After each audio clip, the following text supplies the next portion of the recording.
Um, what do you think you owe your employer? I think I owe my employer, respect. So, I mean, that's the simplest way to put it. I owe him, a certain amount of loyalty. I owe him obedience in the tasks they ask me to do, just as long as they are ethical. And I think all that comes from respect. What do you think your employer owes you? I think the same thing. I mean, I think it's kind of a two-way street. I mean, obviously an employer has a different role than an employee, but they both owe each other respect and respect for their different roles, and so the employer shouldn't ask the employee to do anything unethical, and the employer should kind of be looking out for the employee's best interest, and the employee should be looking out for the employer and the business's best interest. I think that kind of goes hand in hand, and that's what makes employee-employer situations successful. So, if you had the opportunity to change anything in your career, what would you have done differently?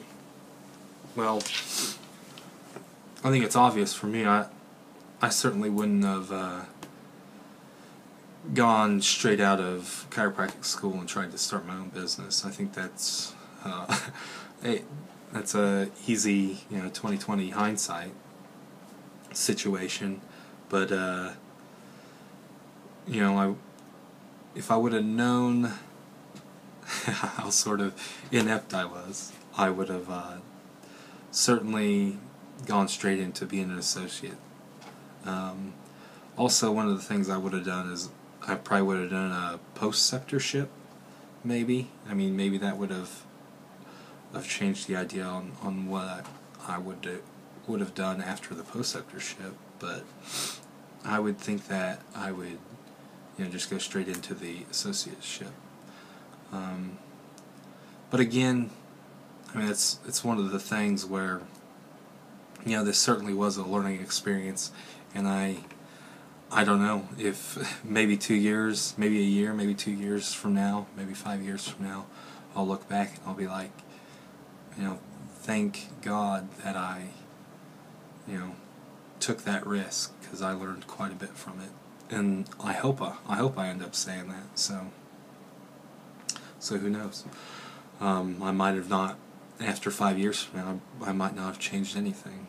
So, the most interesting thing that I've done in the past 3 years, well, I would say that would be trying to start my own business. I think that's, I think that would be the only example that I could give. So, how did the best manager you had motivate you to perform well, and why did that method work?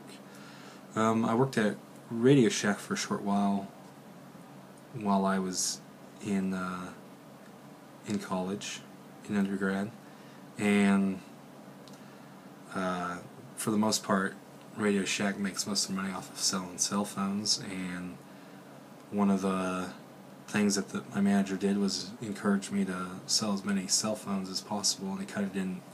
I mean, obviously his job, required me to do a good job at selling cell phones, but he, I don't know, he did it in an encouraging way. He didn't, say, hey, Justin, you're low on cell phone sales or whatever, but he was like, I bet you could, sell this many this week. And I think that, by him being encouraging and being an optimist and kind of saying, I know you're a good salesman, I think that was the,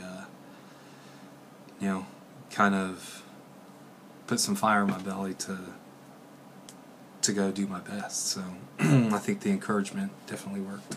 What is the best thing your previous employer did that you wish everyone did? Um, when I was I'm not going to go off of my employment by myself, but I'll go off the microbiology job that I had. But they certainly had a lot of trust in me. I mean, obviously, I had the degree in which I knew what I was doing, but yeah, after the first, maybe month, they kind of just let me go, and they would, ask me to do other tasks around the facility, and they kind of just, what you're doing, go do it, and no one was looking over my shoulder, no one was teaching me anything, not unless I had a question on it, and I had no problem, asking one of the other associates to help me. So I think I enjoy when someone gives me the trust, especially if I feel like I've earned it, and and especially if I'm trained in that situation. Anyways, what did you do in previous employment to organize and plan your time, day, and activities? Previously, while I was working in the lab, we had quite a bit of downtime, and so it wasn't required of me to fill out any sort of calendar, but they had the Microsoft Outlook program, and so I would fill out my calendar every Monday and look over it, refill it out on Wednesdays, and so I had everything lined up for the whole week. So that was I don't know, it was kind of, it's always good to have everything lined up, so that way you know what you're doing for the whole week. On a specific occasion in which you complied with and accommodated an organizational policy you did not agree with, I am lost for an example on this. I don't know, I think it's my mentality that an organization does what it needs to do in order to survive, and so I think almost any organization that comes up with a policy is up to their discretion. I mean, I never participated in anything that I thought was unethical, but I don't think I've ever came across anything like that. So describe a time you felt able to build motivation in your coworkers or subordinates at work. During my senior year of undergrad, I was selling computers in the mall at we called it the computer kiosk. Anyways, I don't know, I was the senior person around, and we had plenty of downtime, and we'd all work at different times, so there was no coworker right next to me, but a lot of the other people that I worked with didn't necessarily do very well at filling out the paperwork.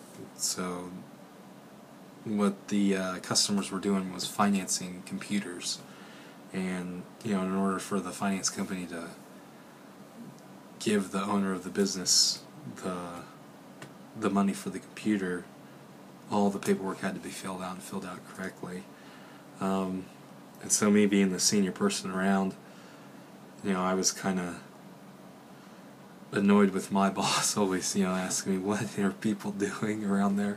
And so, when I came in, I'd kind of, question the worker that was there before me, are you sure you filled out the paperwork correctly? I would actually snoop around, and right there, they were right there with me, but I would look through the paperwork and I'd say, this doesn't look right, you need to make sure that you do this, have them fill out this. And so we'd call up the person that bought the computer and have them come in later. So